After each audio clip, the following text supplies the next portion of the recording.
Want to sharpen your aim, save money on ammo, and train like the pros, all from the comfort of your home? Meet Mantis X, the cutting-edge dry-fire training system used by the Marine Corps, Army, and Special Forces to build precision and confidence. 94% of shooters report improved accuracy in just 20 minutes, and you could be next. With Mantis X, you train with your own firearm, anytime, anywhere, without wasting a single round. In less than 2 weeks, the system pays for itself in ammo savings alone. As a proud gun owner, I believe in the Second Amendment, but rights come with responsibility. That means refining your accuracy, mastering your skills, and staying prepared every time you train. Whether you're a new shooter or an experienced marksman, Mantis X helps you train smarter, shoot better, and defend what matters most. Get yours today at mantisx.com. That's mantisx.com. You're listening to the Archaeology Podcast Network. You're listening to the Archaeology Show. TAS goes behind the headlines to bring you the real stories about archaeology and the history around us. Welcome to the podcast. Hello and welcome to the Archaeology Show, episode 308. On today's show, we talk about our visit to the Yukon Beringia Interpretive Centre. Let's dig a little deeper. Don't get buried nice. Into the permafrost. Into the permafrost. There's a lot of cool stuff in there. There is.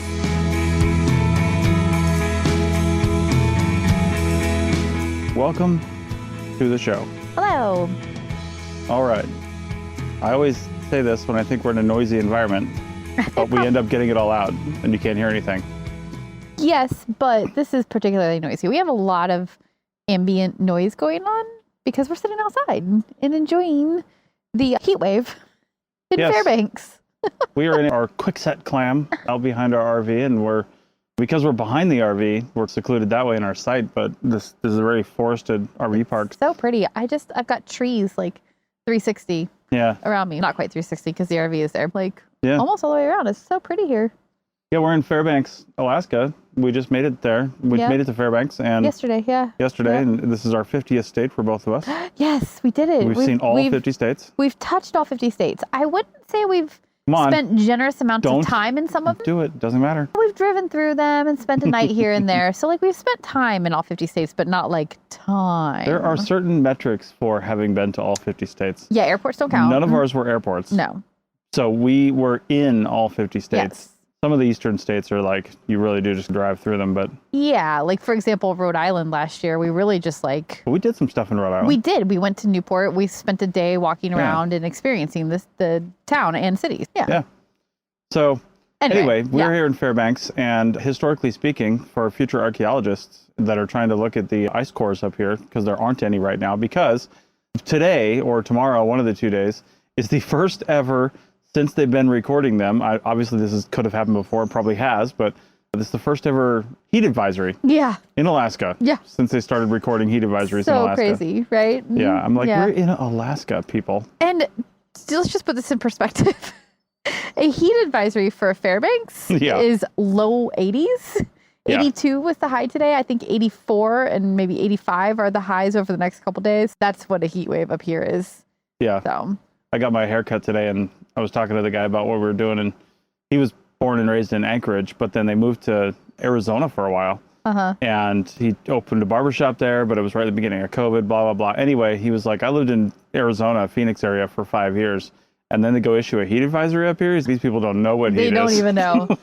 I'm from North Carolina. Yeah. This is not. This for you, having grown up in Washington, would be a heat wave in Washington too, practically. Yeah, pretty much. Some parts of Washington, maybe not all of it, but... Who else would have thought this was a heat wave? Oh, that's a good one. A woolly mammoth, perhaps? He's like, I'm wearing a wool coat here. You're so dumb. I love it. So the megafauna and other mammals, and also the two-legged mammals that lived in this area up to starting around 14 to 20,000 possibly-ish years ago. Yeah, exactly. It's all a little bit in contention, but... Yep. And if you're wondering why we might be talking about that... We have turned our trip, and I know we've talked about this in past episodes, but we're trying to turn this trip to Alaska into a way to learn about the local history, prehistory, geography, geology, all of it. Because we're science nerds to the nth degree, right? We love all that stuff. When we were going through the Whitehorse area. Yep. We saw that there was in the Yukon. In the Yukon, yes. Yeah. Yeah. In the Yukon in Canada, we saw that there was a place called the Yukon Beringia Interpretive Centre. And we were like, that's cool. We like interpretive centers for sure. That's right up that's right in our wheelhouse. I got an interpretation. And then Beringia is something that obviously we know played a huge role in the population of this continent. Yeah. And we thought we'd stop by and see what they had to say about all that. So yeah, we did. And it was cool. So yes, Beringia. So for those that don't have any idea what we're talking about. Yes.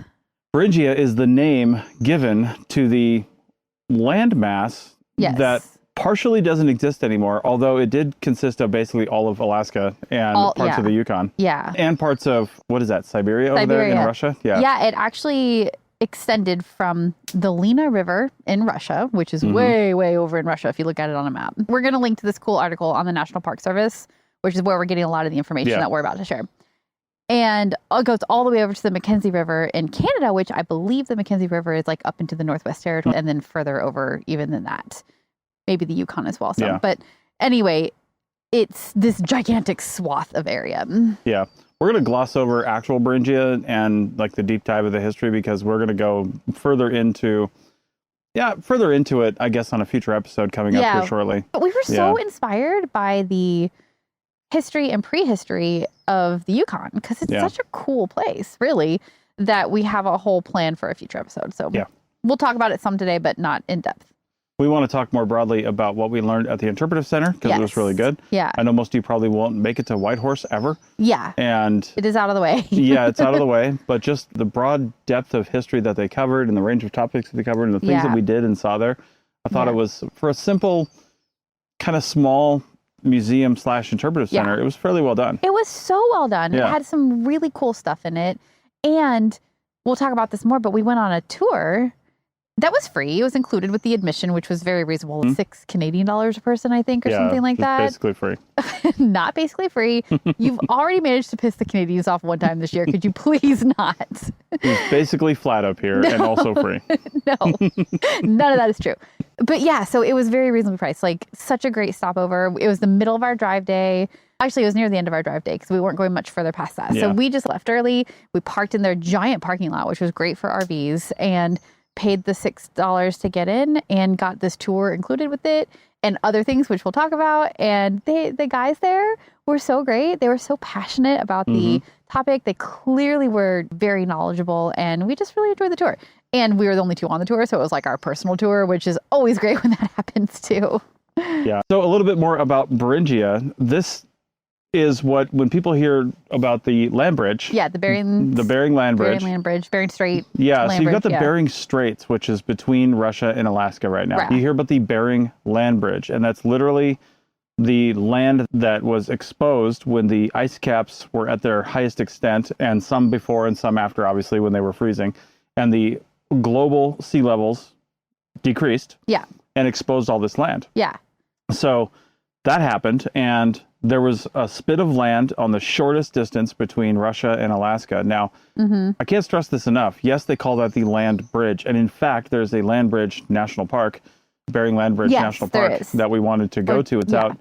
It's actually really hard to get to the actual land bridge area. Yeah. If you're going to call like it one specific area. But yeah, it's out near Nome, Alaska, and you have to actually fly there or I guess go over land somehow. But I don't think really you can hard. Drive. You can't drive to Nome. You can't drive, but you could like, I don't know, hike over. That would be in the winter. They dog sled and snowmobile over.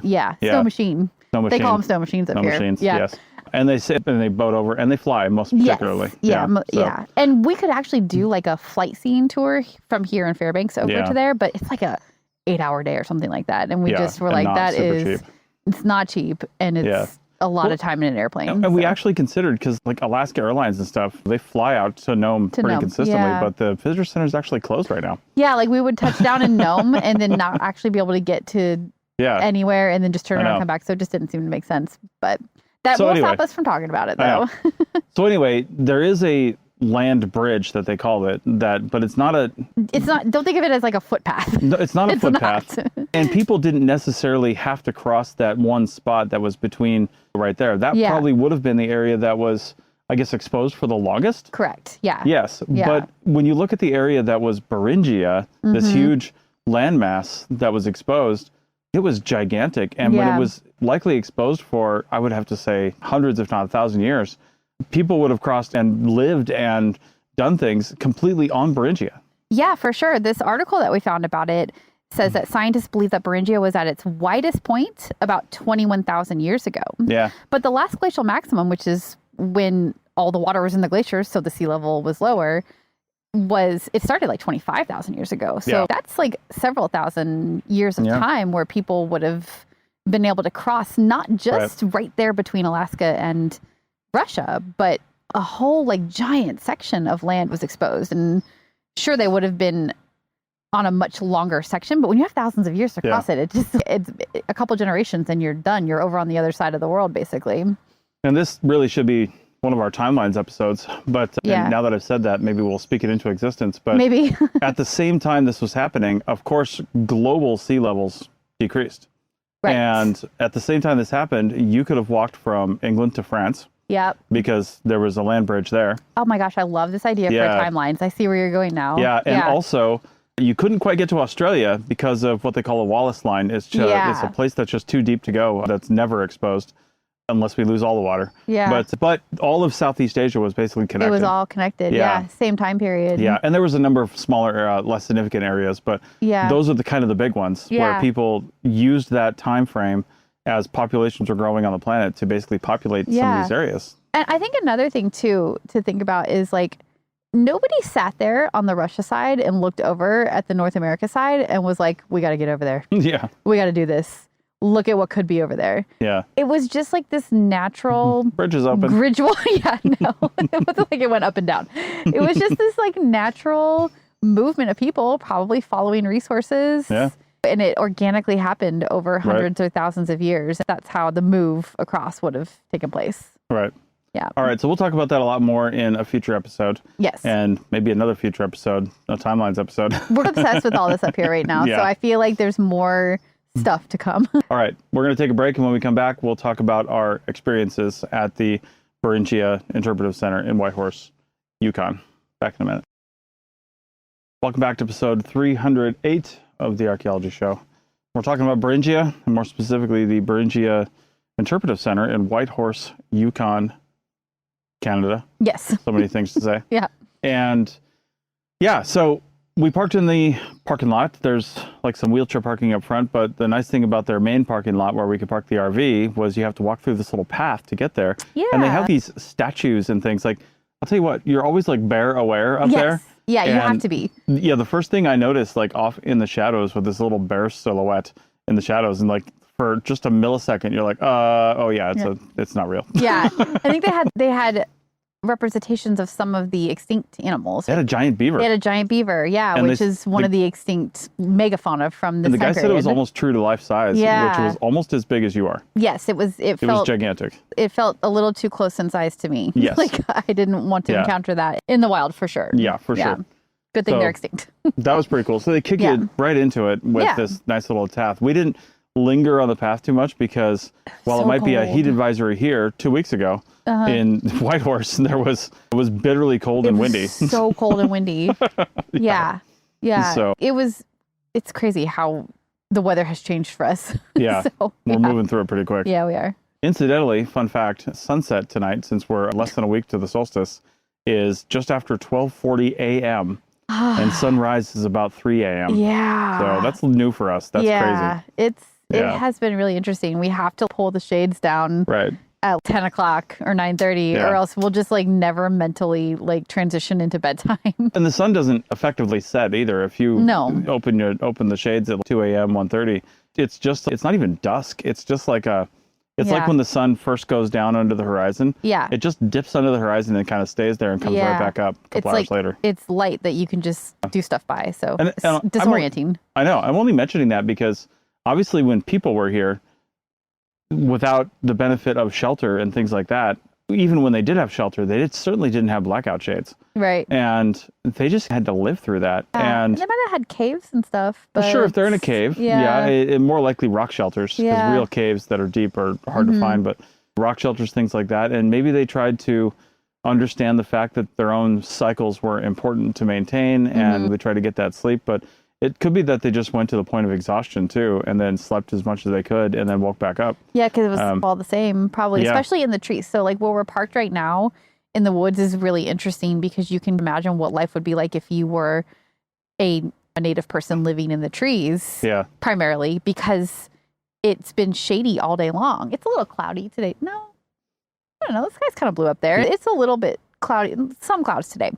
But it's so shaded in the trees that the light kind of stayed the same all day and all night. Like it hasn't changed much from this like ambient light level. So it's this kind of thing we'll never know, but I wonder what it was like for the body of somebody who lived 10,000 or 15,000 years ago, like how they handled that. It's crazy. I know. But they couldn't sleep all winter either. It's not like we're not a hibernating species. So I don't know. No.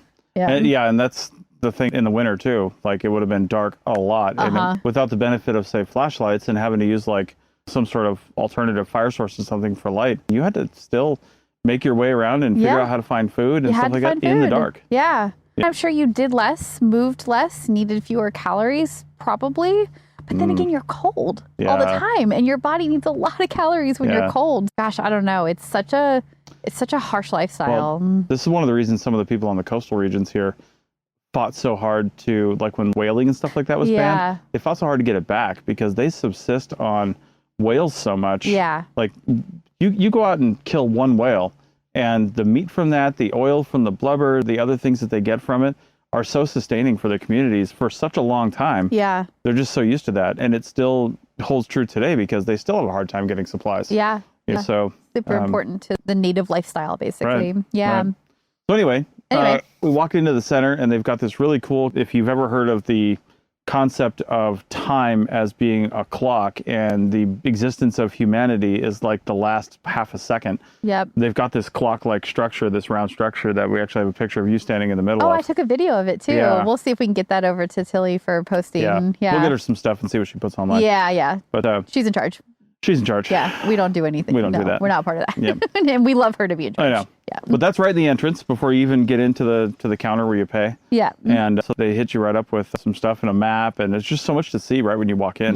Yeah, it was so cool. And so you walk in through that room where they really lay out that geological timeline. So easy to see, so easy to digest. And then you walk from there, like you said, into where you pay, but then it's almost like, I almost walked right past the pay booth because you just walk in with these big eyes and you're just looking at a wall of skulls directly ahead of you and all these other amazing fossils and displays and stuff on either side. Yeah.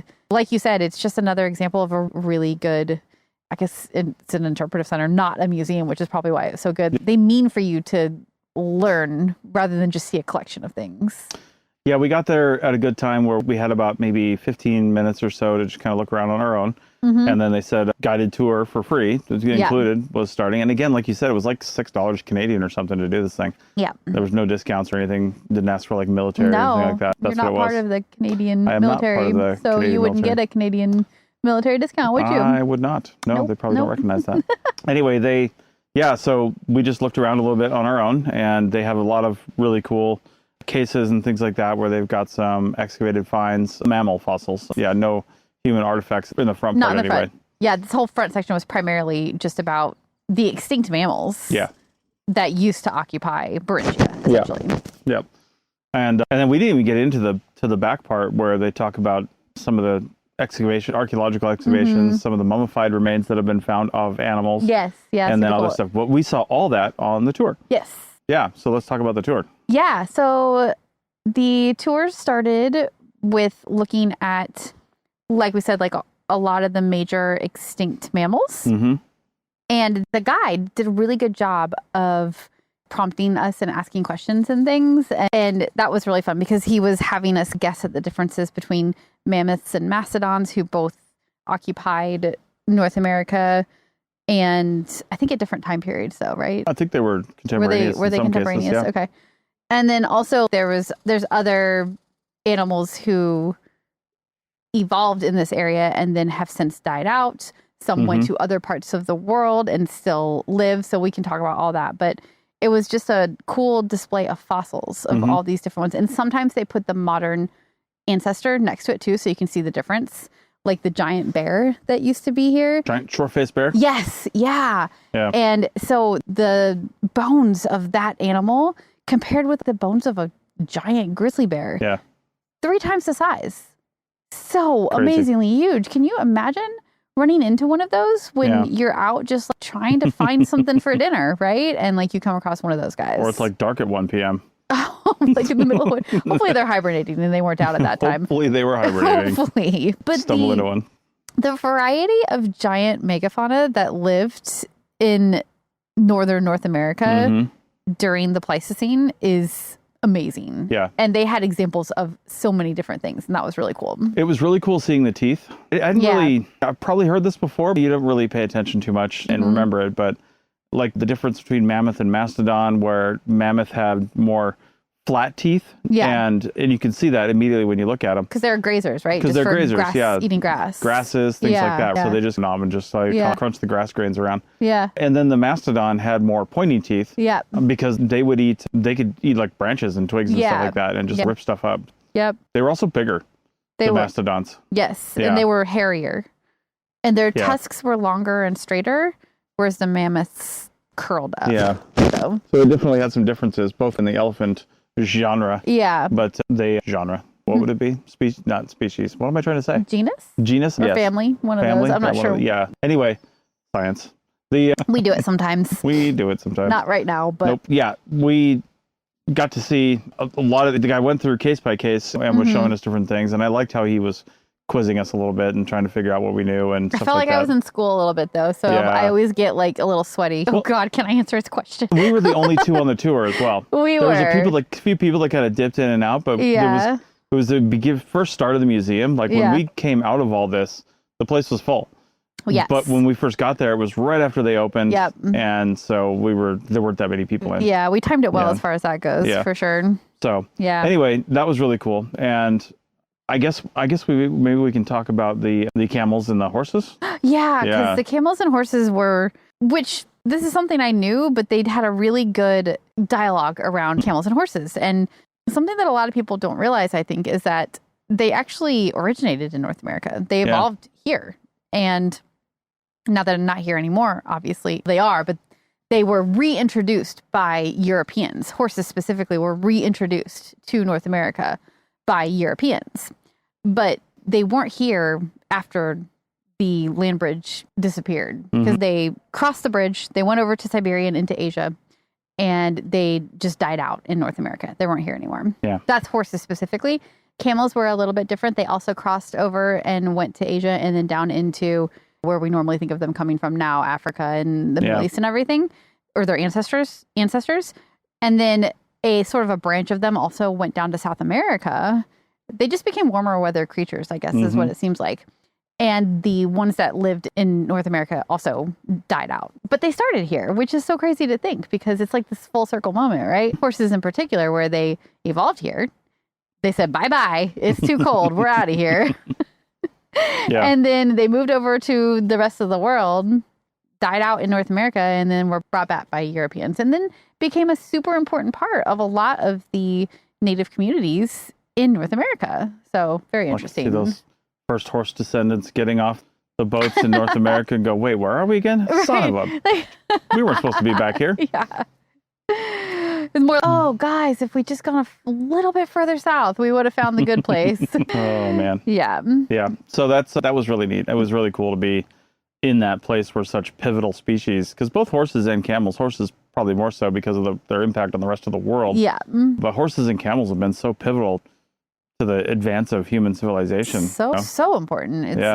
They've really not companions in the way dogs are necessarily, but companions in a carrying stuff for humans, carrying humans, like just so important. And to know that they evolved here is really interesting. It's just so interesting to think about. Yeah. And to think that like down in Nevada and Reno, where we used to live and go back to a lot, there's still like wild horses all over the place. Yes. Because obviously horses get away from people and they just end up back in the wildlife, and then after a few generations, they're basically wild again. Yeah. And it's just crazy. Yep. It makes me wonder if camels would thrive if you brought them back. There are camels in captivity, of course, but there's no camels like on the landscape. That's true. Not the way horses are, for sure. I don't know. Yeah. Interesting thought. I don't know. Yep. But anyway, let's take a break and talk about some of the last things that we saw in this place and one of our favorite activities that we did at the very end. Back in a minute. Welcome back to the Archaeology Show, episode 308. And we're talking about the Beringia Interpretive Centre. So that first big room that we went through was cool. And again, had a bunch of, the tour actually went over all the fossils and things like that, the big skull wall, as you said it was. Yes. They had a lot of other displays talking about the different time periods of when Beringia really would have looked like, which I thought was really cool. Yeah. Like 10, 12,000 years ago, 125,000 years ago. Yeah. That was really neat. But after then, they've got another big hall where there's some really big displays. And we went in there next. Yeah, they called it like the taxonomy area or whatever. And what they had going on there was, some of it was taxonomy and some of it was like replicas of what these extinct species would look like. And they were full size. So they were what you might have encountered had you been in Beringia 10,000 years ago or whatever. Yeah, because one of the first ones he showed us behind this glass case was the giant short-faced bear. Yeah. But I think what he said was, they obviously don't have any giant short-faced bear to build that from. Right. But it was made from the fur, and I don't know what the interior they made of it was. Like, I don't think it's like bones and things like that. Oh, no. So it's probably like some sort of model or something like that. But the fur, he said it took like several grizzly bears that they used to make out of that. Like 3 or 4. A number that was higher than I expected. Yes. Yeah. And it's not as big as it would have been, too, because they just simply, like, it didn't couldn't. Have the space. It would have been too big. Yeah. So it's like a smaller version of what the giant short-faced bear would have looked like. Yeah. Yeah. But then they also had a yak thing, too, or a muskox. Muskox was cool. Yeah, they had a muskox. Yeah, which are still here. They are still here. Yeah, that's one that made it through all of the crazy melting and stuff with the glaciers. And this muskox is in the wild, much further north than from where we're at and where we were in the Yukon. Yes, yeah. They needed to be cold. It was really cool because we're talking about how they were able to survive because their fur is so warm. Yeah. And as a knitter, I knew that because there's a couple brands of yarn out in the world that are like muskox yarn. And it is incredibly warm from what I hear. I've never purchased it. And the reason for that is because it is insanely expensive. Like, you would probably have to spend hundreds of dollars just to get enough yarn to knit a scarf. Yeah.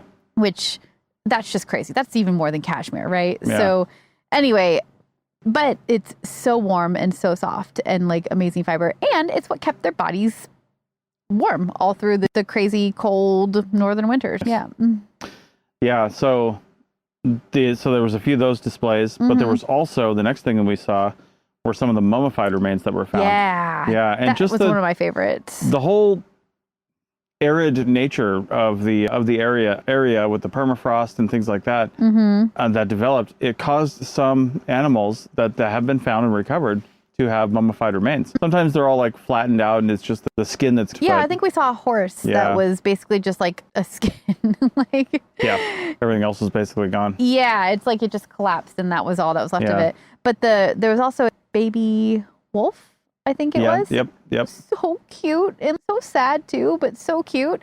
And the reason they think it's so well preserved is because he was probably sleeping against the wall of a cave in his den. Yeah. And the den collapsed and immediately he would have died, or she. I think it was a girl actually. I can't remember. Immediately she would have died. And then her body was just preserved under the remains of the wall that fell on top of her. Yeah. So cute though. I know. So well preserved.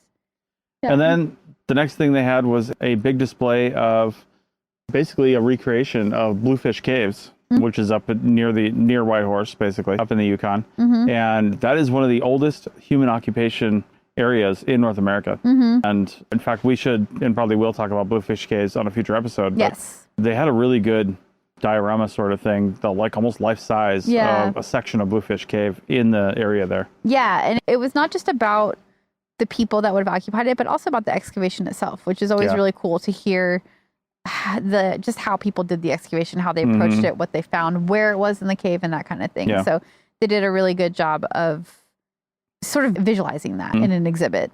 Yeah. It was really neat. Yeah, that was pretty good. Yeah. Yep. And then they had to go around the corner from there. I really liked the sort of side miniature cutout, like a profile of Bluefish Cave, because they went through a lot of trouble to put like miniature tools and things like that in there. They had a plumb bob and like a spool of the rope that you always use to tie up your unit and stuff like that. Yeah. It was well done. Somebody put a lot of work into that. Yeah. Did you get pictures of that? Yeah, I think I did. Yeah. It was really cool. Yeah. And there was a big model of a steppe bison on wheels, which was neat. So that was cool. And then we did the obligatory movie. Yeah. There was it was like a 15 minutes or so short film that was actually pretty well done. It was good. To see what was going on there. It was a good movie. All right, we love a good movie because it's the great part about movies is that if you don't have a lot of time, like this tour actually did take quite a bit of time, which we had the time, so we were fine with it. Yeah, it was a couple hours. Yeah, but the movie would have given you a lot of the same information, but in 20 minutes, if that's all the time you have. Yeah. Love a good park movie. And then when the movie is over, they came in up on the little stage there and said, okay, now follow us outside if you want to see a demonstration of an atlatl. And we were like, yes. What? I know. Yes, please. I actually thought it was just going to be them showing how it works. Yes. Yeah. So if you know what an atlatl is, look it up. It's ATL.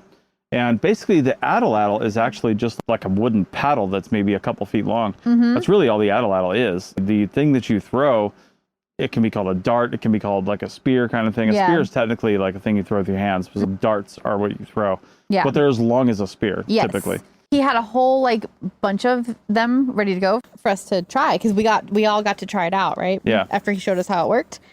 And he was purposely pulling out ones that were about the height of the person who was going to try it. So I guess the goal is for it to be your height or just a little bit less than you. Yeah. So much longer than like an arrow for a bow, essentially. Yeah. But it does look like that when you think about it, because it's got the feather on the one end and then some sort of tip on the other end. Yeah, atlatls in the hierarchy of weaponry basically predates the bow and postdates the spear. Yeah. Because they were trying to kill these pretty dangerous animals. Yeah. And going up to them and trying to stab them was pretty hard. Yeah. Chances are you were going to die. Yeah. And so they started chucking spears at them. Yeah. And that was easier, but still sometimes the hides and just getting through some of these Ice Age megafauna was really hard. So you needed something with a lot more force. Yeah. And like you might be doing it with 10 of your family members, but it was dangerous and people would die. And so over time, they just created a new and better method. Yeah. So the atlatl is basically, like I said, a paddle that's about the size of your forearm, maybe longer, of course, a little bit. But you basically use that to hold the end of the dart, and then you use the atlatl to, like, I'm doing it with my hand, like you can see me. But you basically propelling it a lot faster. Think of it like a lever. You're using the atlatl paddle as a lever to basically just extend the length of your arm, essentially. So you've got an arm that's about 2 feet longer. Yeah. And think of a pitcher doing a baseball. If they had a longer arm, you get a longer wind up and you can just go faster. And that's what this more did. Power. Yeah. So you could go farther, but also if you were closer, it had a lot more force and speed to it. Yeah, for sure. So that was a game changer as far as bringing down these large megafauna. Early people in this part of the world would definitely be hunting mammoths and mastodons and all the other large animals. Not bears so much, because I don't think that humans ate bears that much, but the other large animals they definitely did. So and having an atlatl to really propel something through that thick skin, thick fur would have been really helpful. Yeah, that would have been cool. Yeah. So when he was done demonstrating how it was done, he's all right. Who wants to go? And who was first? Who do you think would have been first? Was I actually the first one? Yeah, I was the first one. Yeah, wasn't I? Of course it was you. You're always the first. I wanted to do it. I didn't care. I was going to set the example. And whether that example was throwing it straight into the dirt or throwing it over the hill, I wasn't sure. Because I'd never thrown one before. Yeah. And you even owned one, but you never threw it because you were afraid of breaking it. This one. Yeah. It was given to me. Yeah. And I was just like, yeah. But yeah, no, it was really cool. And I didn't even, I think, come close to the target I was aiming for, because they had these like little silhouettes of animal targets set up in the distance. And I was aiming for one that was probably, if I had to guess, maybe 60, 70 feet away, because I knew there was some force to it. I didn't want to do one of the closer ones. So I was like, if I'm going to do this, I'm going to shoot for one further away. And I ended up well beyond it. Yeah, you way overshot it. I way overshot it because I wasn't sure, not having ever done one before. I wasn't sure what kind of power I was going to get out of it. But the cool thing that I thought about my throw was it was basically straight and correct. And I feel like with a little bit of practice, you could get it down. You could get good. Yeah. And also these didn't have point tips on them. They just had like a rubber stopper that you'd find at the end of a cane or something like that on them, just for safety. Yeah. You could still stick them in the ground. The guy who was doing the demo did. Yeah. Because it was softer ground out there. But so that probably affected the arrow just a little bit. But it was pretty cool. Yeah, it was really cool. How was your throw? My throw was fine. I don't know what you're talking about. No, I'm not good at throwing things. I'm sorry to be a stereotypical girl, but I have never been good at that kind of stuff. But I gave it a shot. No, your throw didn't. I mean, honestly, it didn't go that far. But no, it didn't go very far. It was a good toss. Like with practice. Yeah, that wouldn't have been bad. And I think I released too late, which is why it didn't. It nosedived? It went down rather than straight. That's the thing, is releasing it like the top of the arc, and if you don't do that, it'll just tank. Yeah, we didn't really talk about how you're holding it, but it's really interesting. You've got the paddle in your hands, right?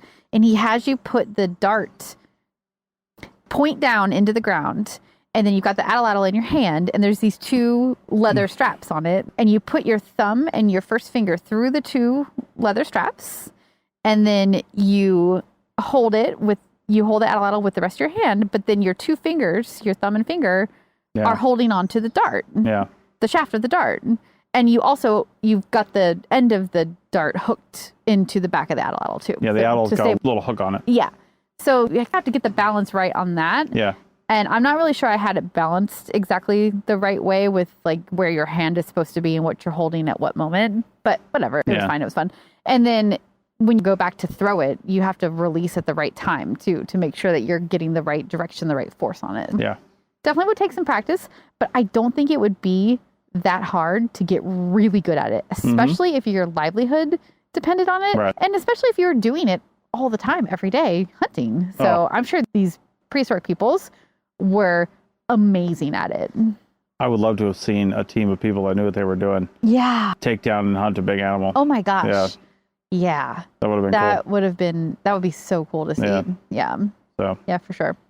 All right. That was a little bit about the Beringia Interpretive Centre in Yukon, the Whitehorse in the Yukon. Whitehorse is the biggest city in the Yukon. Might be like the capital of the Yukon province. I would imagine it is. I don't know what else would be. It might be. I think Dawson City used to be it, and it moved to Whitehorse or something like that. But those are the two biggest cities in the Yukon.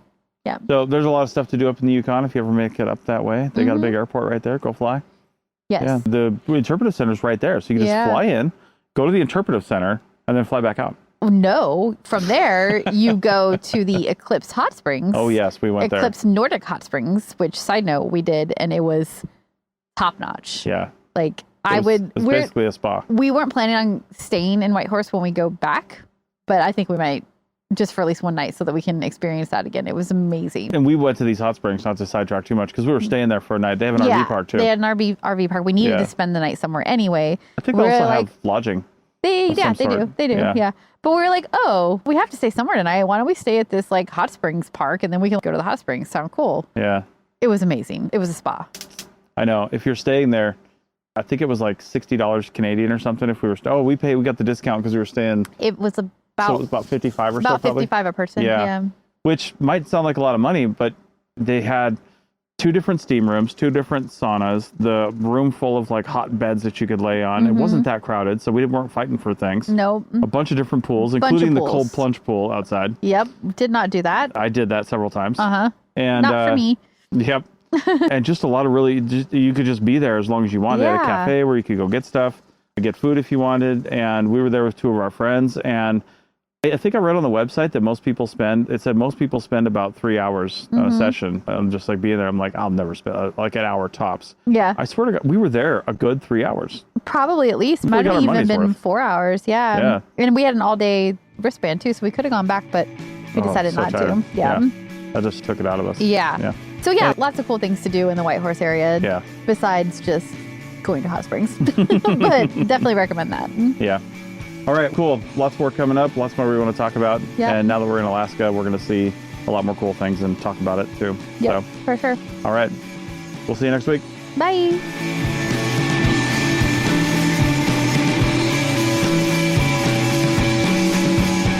Thanks for listening to The Archaeology Show. Feel free to comment and view the show notes on the website at www.archpodnet.com.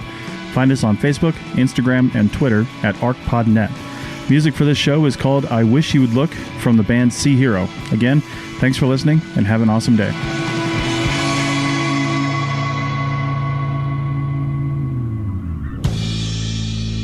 The Archaeology Podcast Network is 10 years old this year. Our executive producer is Ashley Airy, our social media coordinator is Matilda Siebrecht, and our chief editor is Rachel Roden. The Archaeology Podcast Network was co-founded by Chris Webster and Tristan Boyle in 2014 and is part of Cultura Media and DigTech LLC. This has been a presentation of the Archaeology Podcast Network. Visit us on the web for show notes and other podcasts at www.archpodnet.com. Contact us at chris@archaeologypodcastnetwork.com.